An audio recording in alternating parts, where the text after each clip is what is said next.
a while, hasn't it?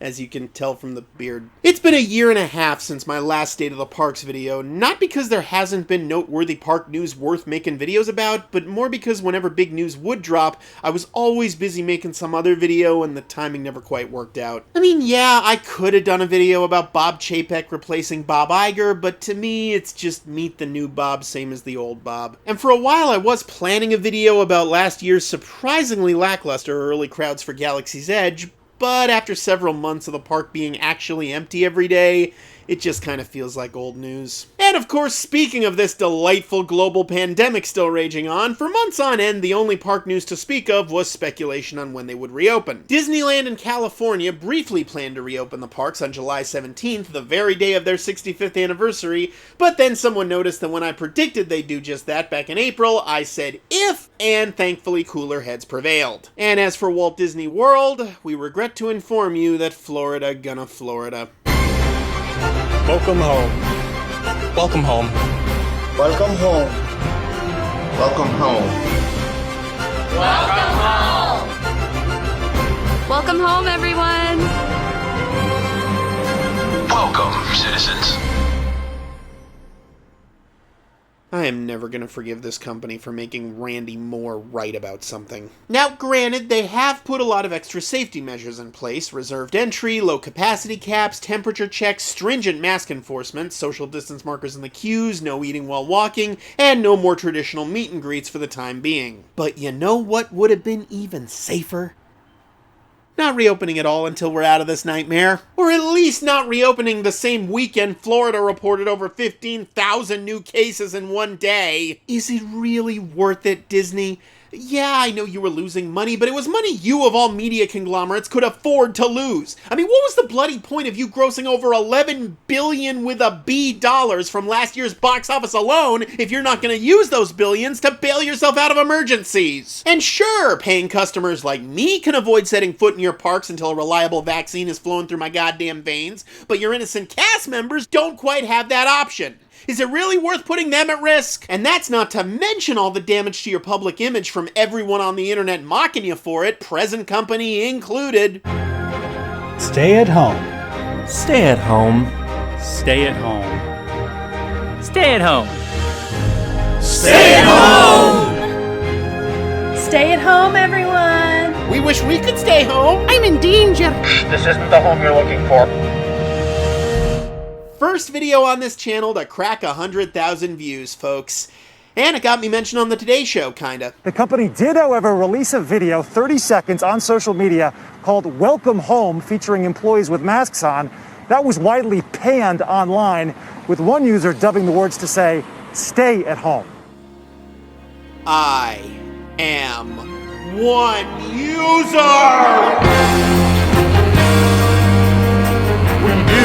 Indeed have in our midst a user. Anyway, as long as unfathomable idiocy continues to doom us all, we may as well distract ourselves on our way to oblivion with trivial theme park news while we can. And this piece of trivial theme park news was just way too all-around fascinating to ignore. Hey, Rare Fox, Rare Rabbit, where are you fellas going in such a hurry? We's leaving. Use what? We's leaving. After decades of throwing millions of guests down Chickapin Hill and into a very wet briar patch, Disney has announced that Splash Mountain, one of the most instantly iconic Disney rides ever built, will be rethemed on both coasts to the 2009 animated classic, The Princess and the Frog. This comes shortly after a Change.org petition to do just that, which racked up over 20,000 signatures, and which itself was inspired by a viral Twitter thread by journalist Cory Doctorow, which caused Splash Mountain to trend for an evening. Although I'm not sure I'd give them too much credit, the Disney Parks blog announcement was very quick to claim that the Imagineers have been working on this thing since last year, which sounds a little too convenient to me. I think the truth lies somewhere in between. This has all the earmarks of something that was pitched like a decade ago, and the executives never quite thought it was worth the cost until now, but when the campaign went viral, it loosened their purse strings. So what was wrong with Splash Mountain in the first place that got Twitter in such an uproar?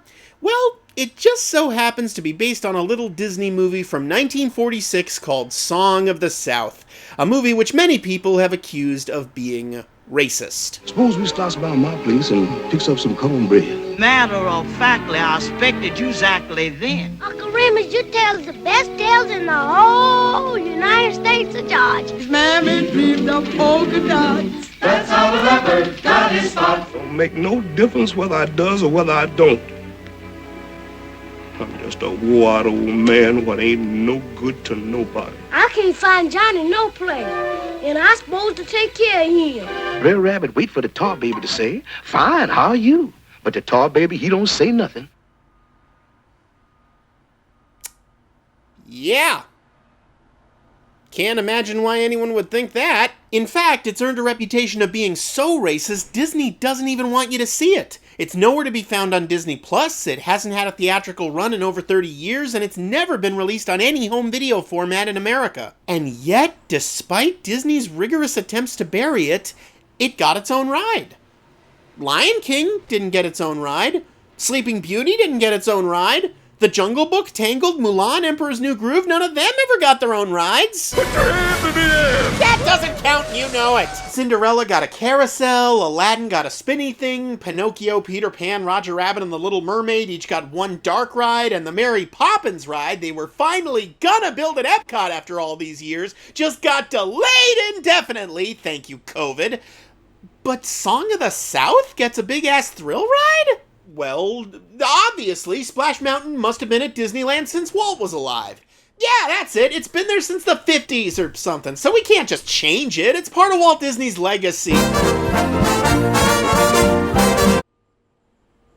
What? Yeah, I was surprised when I first learned that too. To people basically my age and younger, it feels like it's always been there, but in reality, Star Tours is older than Splash Mountain.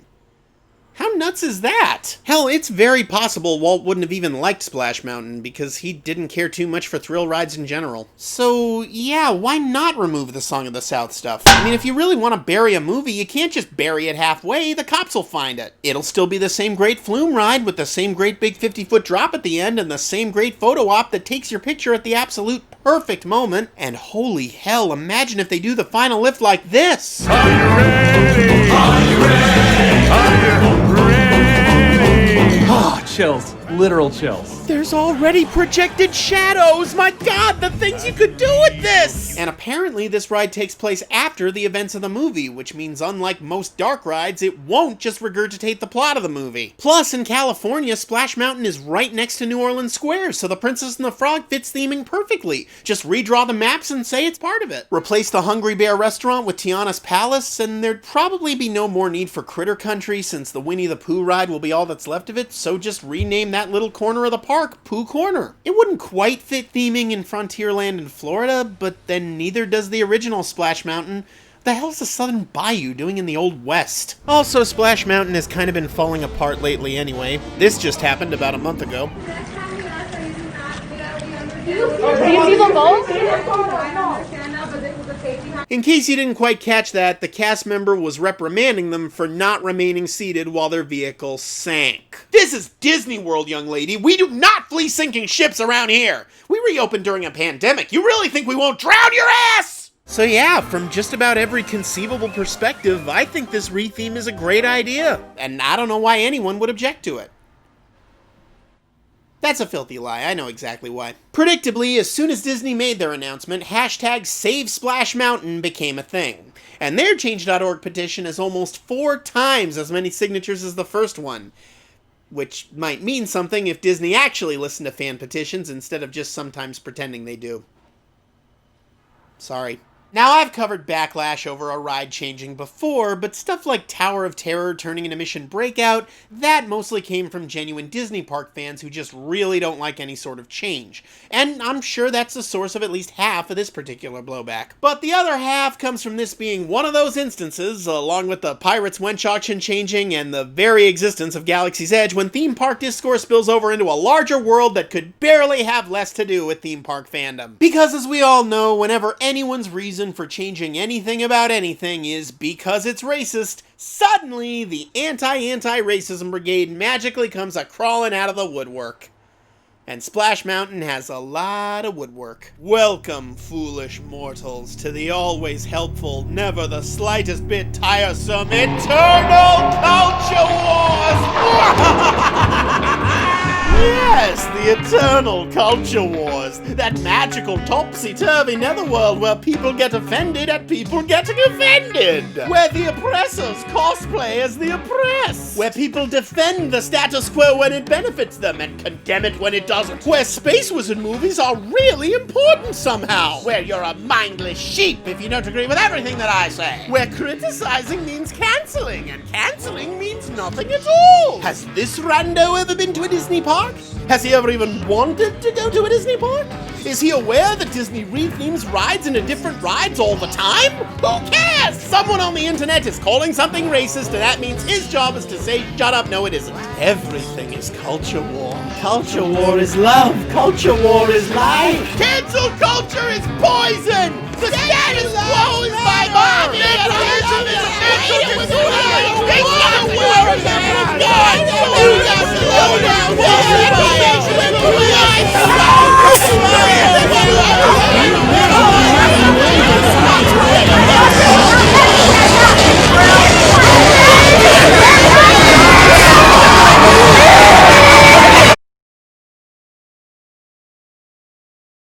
Yes, as a matter of fact, my quarantine has been going well. Why do you ask? You know, it's ironic that so many of these chuds are saying that it destroys history when their favorite Splish Splash ride replaces a bunny rabbit with a black woman, because the more you actually know about the history of the Splish Splash ride in question, the less of a big deal this is. So, in a no doubt futile attempt to calm everyone the hell down, allow me to explain as best I can how we got to this point. Of course, the best way to get to know these Disney characters is to see them in their natural surroundings. I'd like to start with a question for everyone who's genuinely upset that Disney has the absolute gall to tarnish the alleged purity of the goddamn Song of the South ride.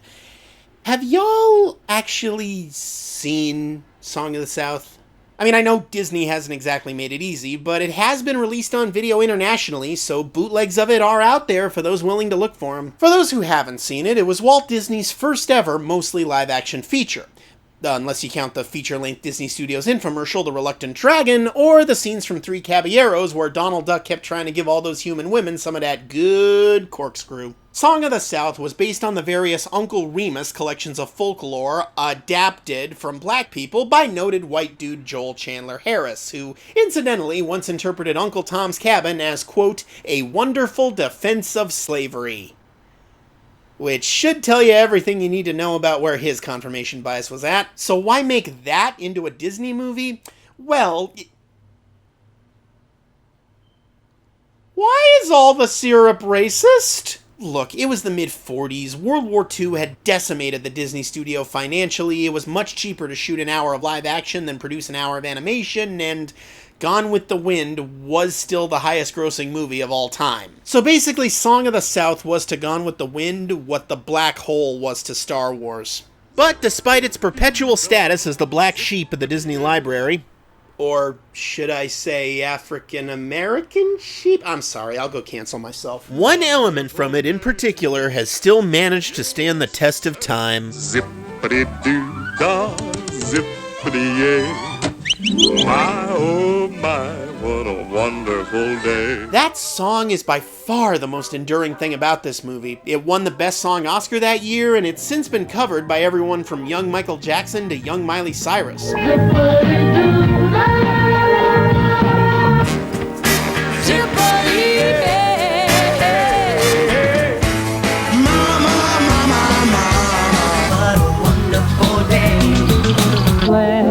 Sunshine is heading my way. Zip-A-Dee-Doo-Dah, zip-a-dee-yay. Mr. Bluebird On my shoulder. Why, it's the truth. It's actual. Everything is satisfaction. Zip-A-Dee-Doo-Dah, Zip-A-Dee-Doo-Dah. Zip-A-Dee-Doo-Dah. Zip-A-Dee-Doo-Dah. Zip-A-Dee-Doo, Zip-A-Dee-Doo, Zip-A-Dee-Doo-Dah, Zip-A-Dee-Doo-Dah, day, zip, zippity, zippity, zippity-doo-dah. Wonderful feeling. one wonderful day.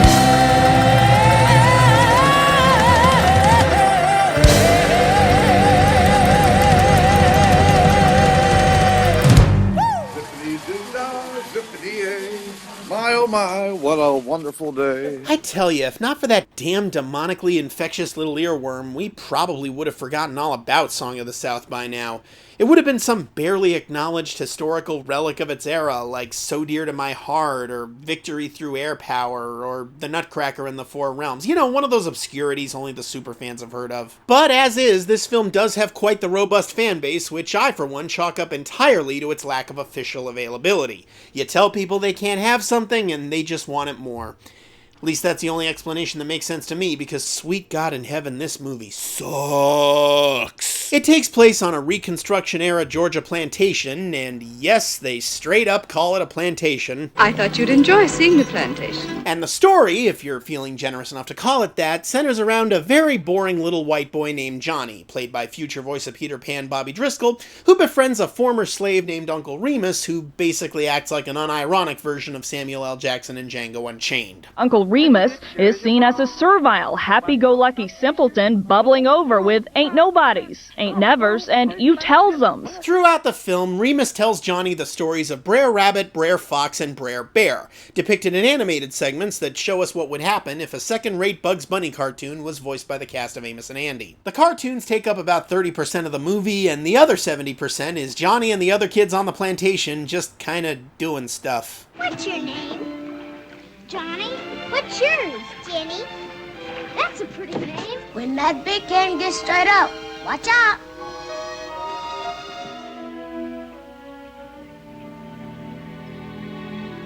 Can I hold him?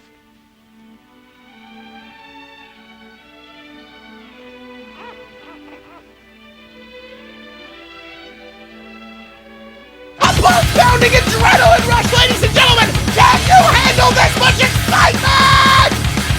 They run into these two bullies a couple times, but nothing much happens. Johnny's mom keeps telling Remus not to tell Brer Rabbit stories because the animation's getting expensive, I guess, and the big spine-tingling climax is when Johnny gets his fool self injured by a bull. Ain't nothing horrible gonna happen today. But then he gets better, end of movie. The whole thing's so low stakes it makes Boyhood look like Infinity War. Song of the South is a very boring movie.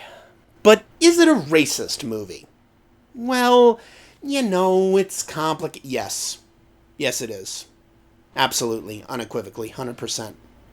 My video, my channel, my opinion, not mincing it. Oh, but it was a different time. Yeah, a racist time. A racist time that produced racist movies. So racist, in fact, that Disney eventually had to make another movie with a fox and a rabbit that was anti-racist just to balance out the universe. And just for the nuance-impaired people out there, no, obviously, liking Song of the South does not automatically make you racist. And I hate that I even have to clarify that. I'm not judging you for your taste in movies. What you like is just what you like. Chill. And I wouldn't even call it as racist as its reputation suggests. It's more just colossally misguided. It was basically the Green Book of 1946, not really aggressively hateful, at least by the standards of its era, but the sad truth is racism isn't always aggressively hateful. Sometimes it's just cluelessly condescending. And Song of the South is so cluelessly condescending it feels like it was made by the white people from Get Out. Everybody's got a sunken place to float through space. Stir that tea, pretty soon he'll see that he's been kidnapped for his race. Hell, as if to underline just how unintentionally racist the whole damn project was, in his infinite wisdom, Walt saw fit to hold the premiere in Atlanta,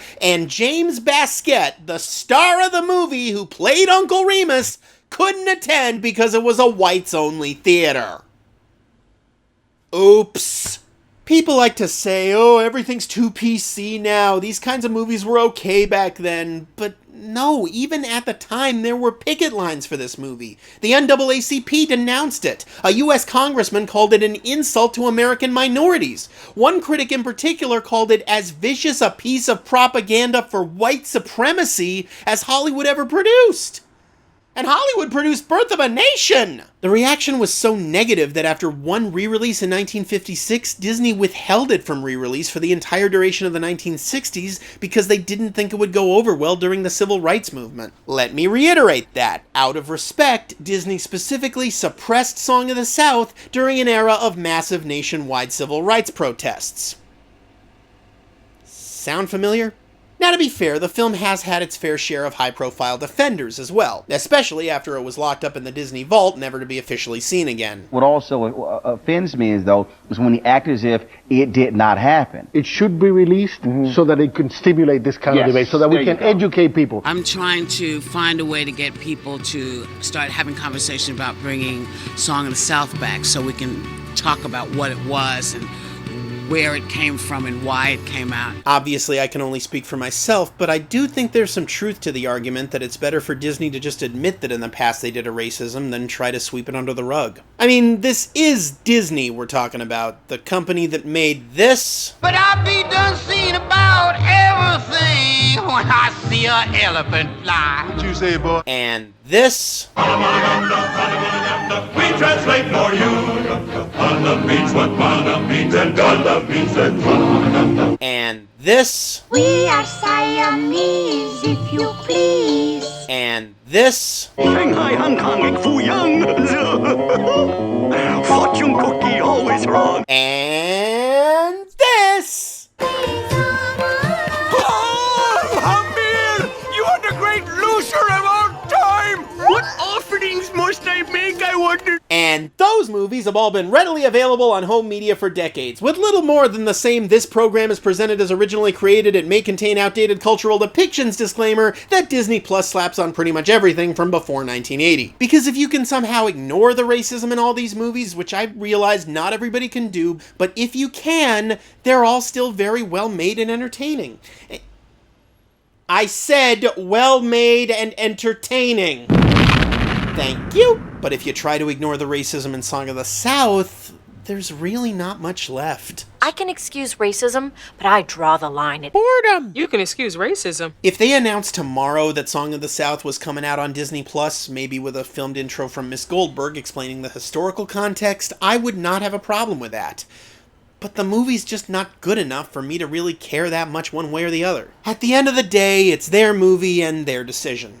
Technically, Fight Club is a Disney movie now. I wouldn't expect that on Disney Plus either. That's when you'll catch a flash of Tyler's contribution to the film. Zip-A-Dee-Doo-Dah, Zip-A-Dee-Yay, wonderful feeling. Nobody knows that they saw it, but they did. But of course, the question remains, if Disney's so ashamed of this motion picture, why in God's name go to the trouble of theming a big-ass e-ticket around it?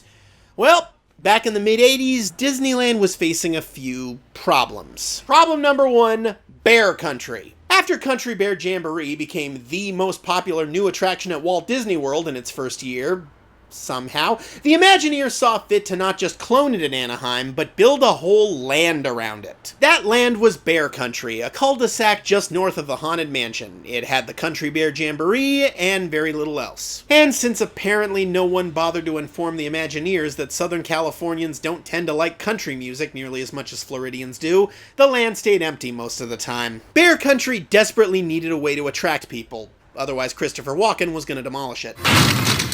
Oh no! Country Bear Hall has been crushed! Which brings us to problem number two, no flume ride. As we all know, Disneyland tends to get very hot in the summer, and at the time, it was sorely lacking a water ride to cool guests off. Sure, the Matterhorn had a splash at the end, but that was still primarily a roller coaster. And of course, Pirates of the Caribbean had a couple drops, but they happened so early in the ride that you're dry as a bone by the time you exit. They needed something that would absolutely drench the guests. Something like the Timber Mountain log ride at Knott's Berry Farm.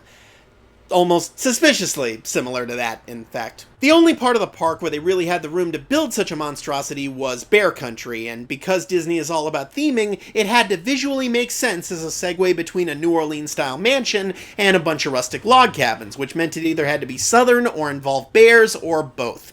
And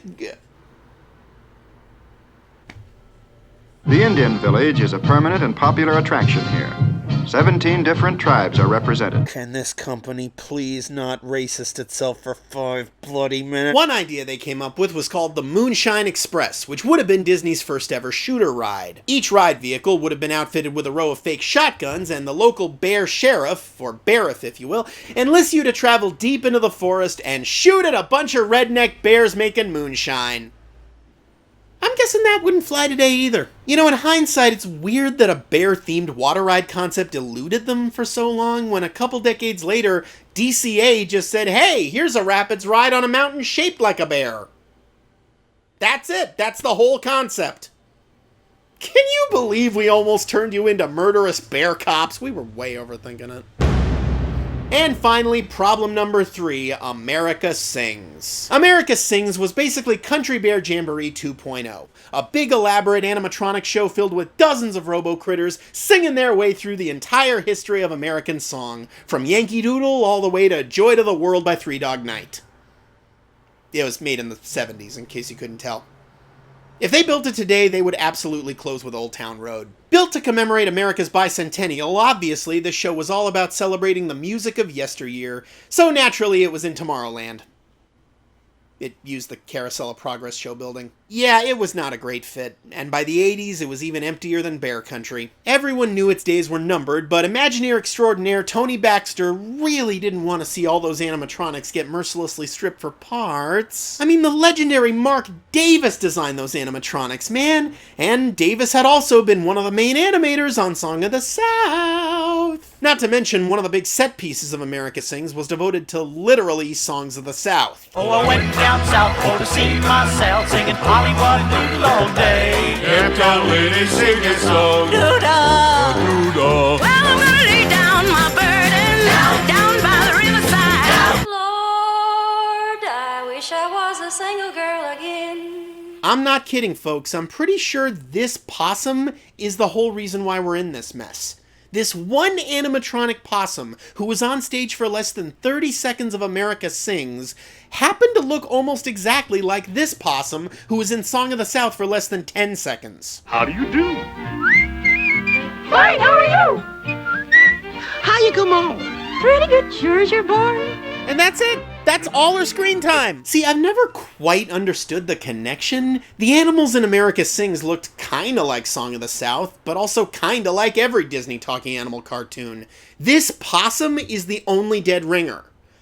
Or at least playing dead ringer. And I think Tony Baxter just thought, well, if we do build a Song of the South ride, we've definitely got the possum! So whether you're offended that Splash Mountain was built in the first place, or offended that it's being rethemed, just remember, it's all this possum's fault.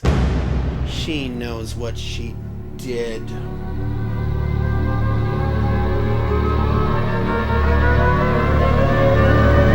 So anyway, aiming to solve all 3 problems, Baxter pitched Zip-A-Dee River Run, a flume ride based on the Brer Rabbit cartoons that would reuse the America Sings animatronics, and end with a colossal final drop meant to represent Brer Fox throwing you into the briar patch. Briar patch!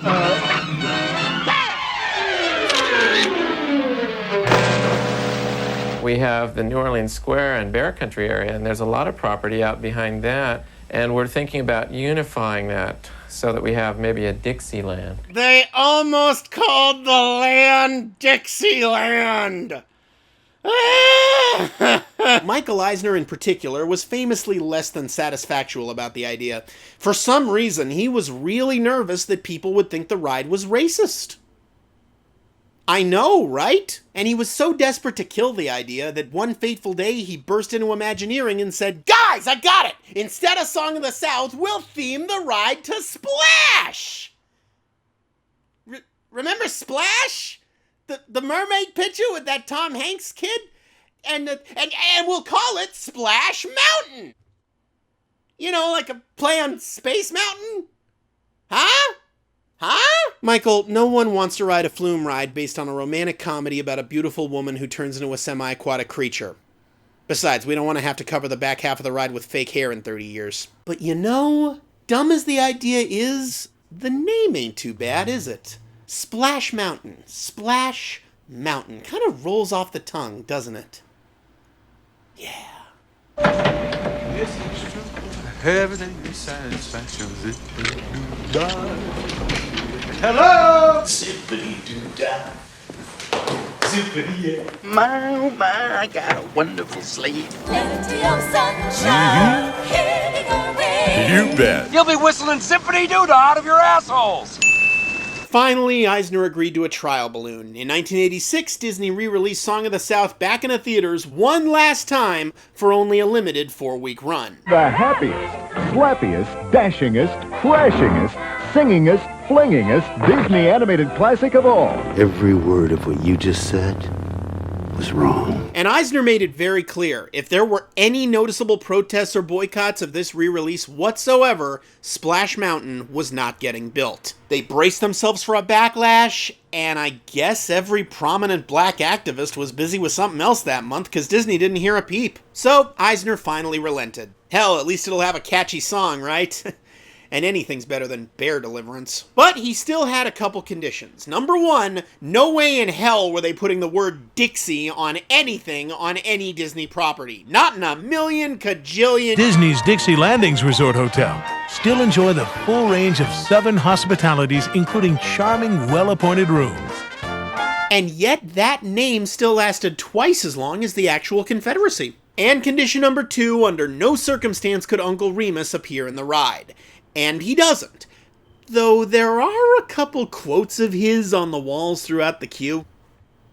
Broken English and all. Finally, after years of construction and several technical delays, in the summer of 1989, the newly renamed Critter Country saw the grand opening of Splash Mountain. It may look peaceful and fun, but the only way out is a long way down.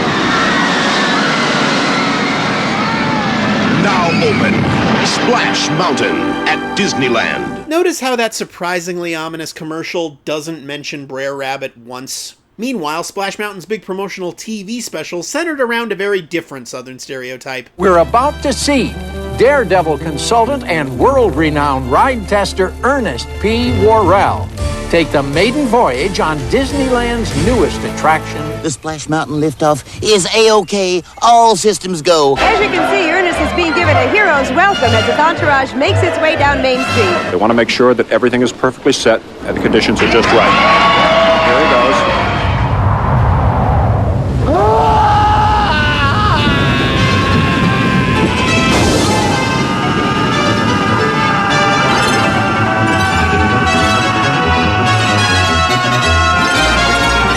Well, it could have been a lot worse. I mean, this was a Song of the South ride, so at least they weren't stupid enough to co-opt black culture in the most ludicrously hideous manner imaginable again.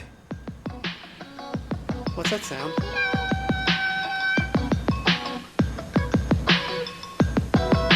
Oh, no. Well, you know it is a thrill when you go downhill, 'cause you're riding on the mountain of your own free will. And you're zipping in a flash on a daring dash, down a waterfall so rapid that you go split splash. Splash Mountain. Zip-A-Dee-Doo-Dah. Splash Mountain.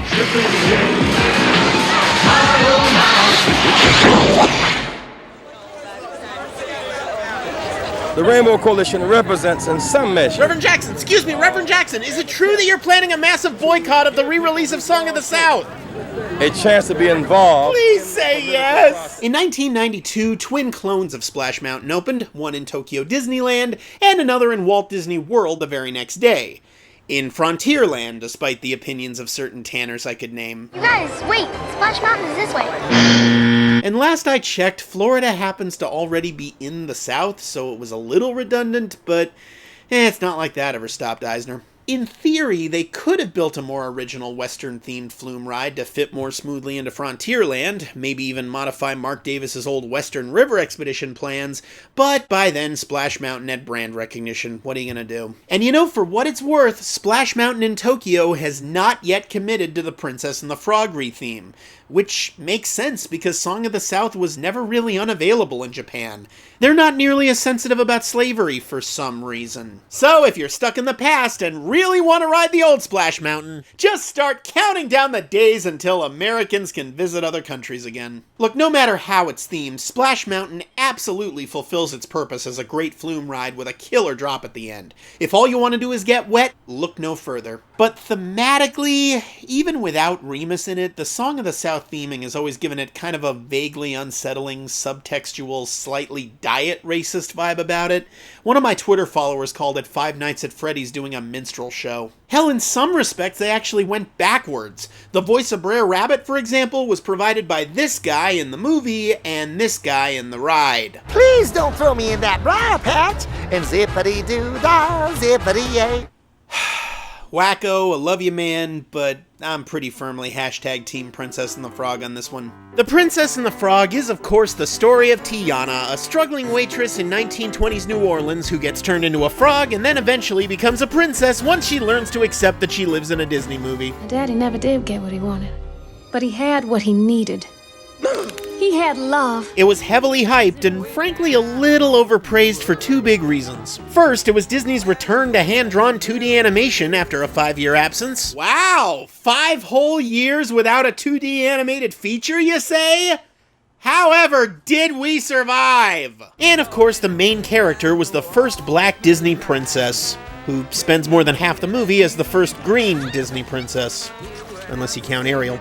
Also, the movie was directed by 2 old white guys. Look, it's not perfect by any means, but it's a lot of fun. The 2D animation really is gorgeous. The villain is one of the all-time greats, and I even think the Randy Newman songs are really catchy and underrated. I mean, who better to write songs for black characters than this honky? Gather number from miles around, keeping the down. Oh, for God's sake! Look, no matter how you slice it, it's a way better movie than Song of the Goddamn South, even after you adjust for 40s racism. Say what you want about Princess and the Frog, at least stuff happens in it. When that big can gets straight up, watch out!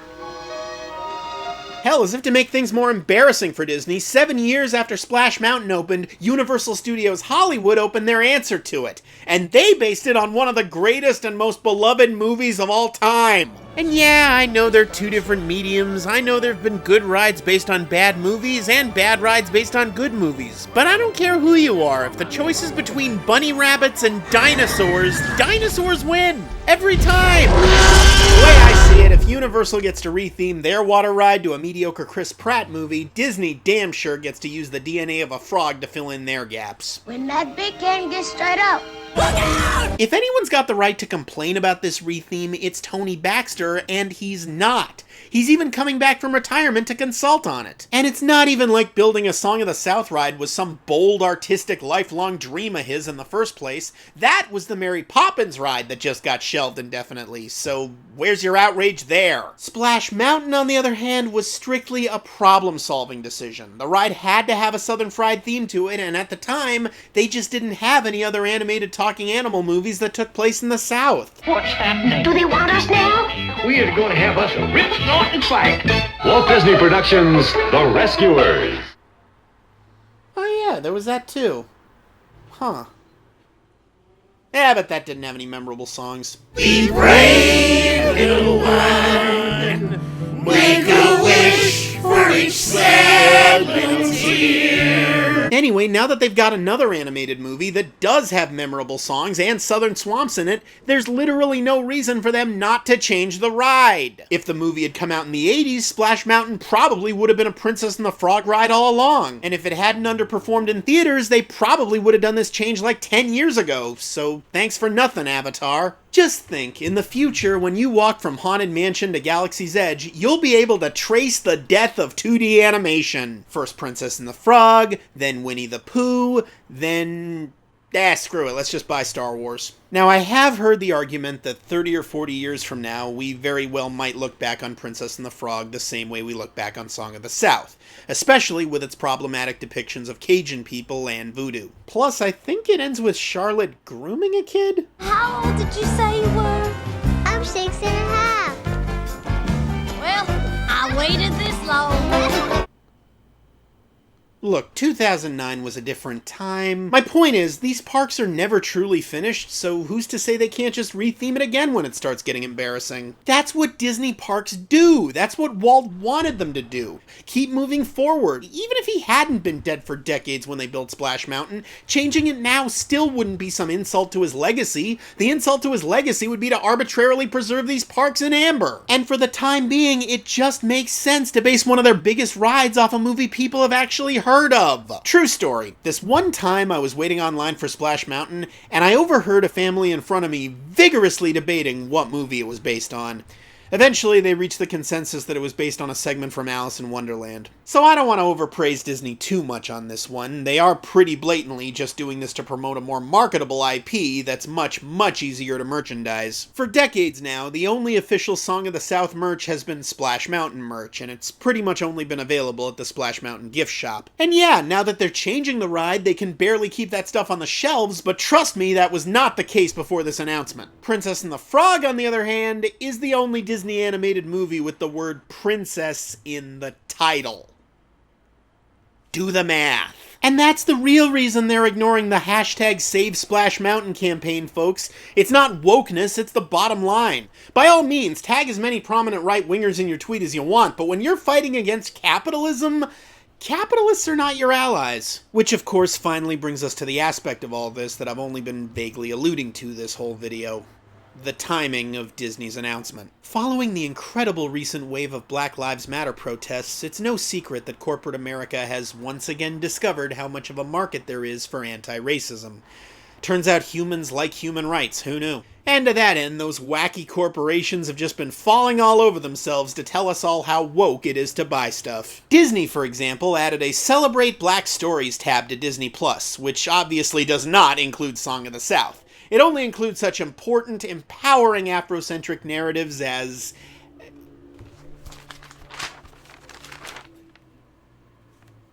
Kazam. Until I make those last 2 wishes, I own you, don't I?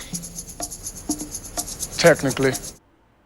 I mean, sure, that's a black story, but it's not one anyone wants to celebrate! Disney also released this video on their official YouTube channel back in June. And we as a global company can continue to lead the way in tearing down what I believe are harmful stereotypes and characteristics that have been seared into the conscience of the world. Stereotypes we had no part in propagating!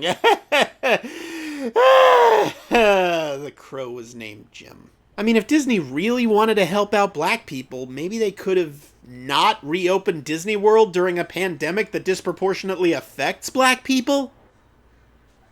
Just a thought? Obviously, changing a ride is not going to change the world, or make systemic racism magically disappear. And I think it's fair to say that even if the decision to do this retheme wasn't made cynically, the decision to announce it exactly 1 month after the murder of George Floyd definitely was. Capitalism is not your ally. But sometimes it can be a good yardstick. These corporations would not be bending over backwards so shamelessly to performatively pander to progressives if they didn't see progressives as a far more valuable demographic than racist bigots, and that's not nothing. Ultimately, making the right choice for the wrong reasons is still making the right choice. And in a world as corrupt as ours, sometimes that's the best we can hope for. Splash Mountain is changing. It's changing, all right. And I hope you're satisfied. But if you ain't, don't blame Disney. You can blame the theme of the other ride.